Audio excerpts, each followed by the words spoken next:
রোজা রাখা অবস্থায় তরকারির লবণ দেখা, তরকারির লবণ দেখে জিহ্বায় লাগাই এটা জাল হইল নাকি হইল না, নুন হয়েছে কি হয়নি, এটা অনুভব করে গিলবে না, ফেলে দিবে। ফেলে দিলে ওই মহিলার রোজা ভাঙবে না। যে মহিলার স্বামী জালেম, অনুরূপ ভাবে যারা বাবুর্চি আছে, পেশাদারি বাবুর্চি, 500, 1000, 2000, 5000 মানুষের রান্না করে, ইফতারি পাকায়, সেহরি পাকায়, এই পেশায় যারা আছে তারাও রোজা রাখা অবস্থায় তরকারির লবণ, খানার লবণ দেখতে পারবে, তাদের রোজা ভাঙবে না।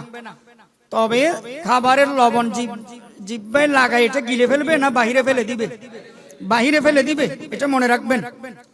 অসুস্থ ব্যক্তি, ডাক্তারে যদি নিষেধ করে আপনার এমন অসুখ, জটিল কঠিন রোগ, আপনি রোজা রাখতে পারবেন না, তাহলে তিনি রোজা ছেড়ে দিবেন, গুনাহ হবে না, মাজুর, অসুস্থ।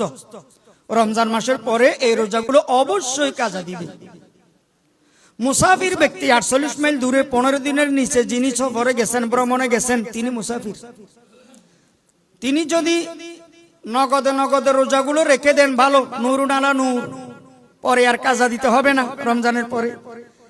আর তিনি যদি মুসাফির অবস্থায় রোজা রাখতে না পারেন, কষ্ট হয়, তাহলে তার গুনাহ হবে না। মুসাফির রমজান মাসের পরে এই রোজাগুলো কাজা দিবে। তারপরে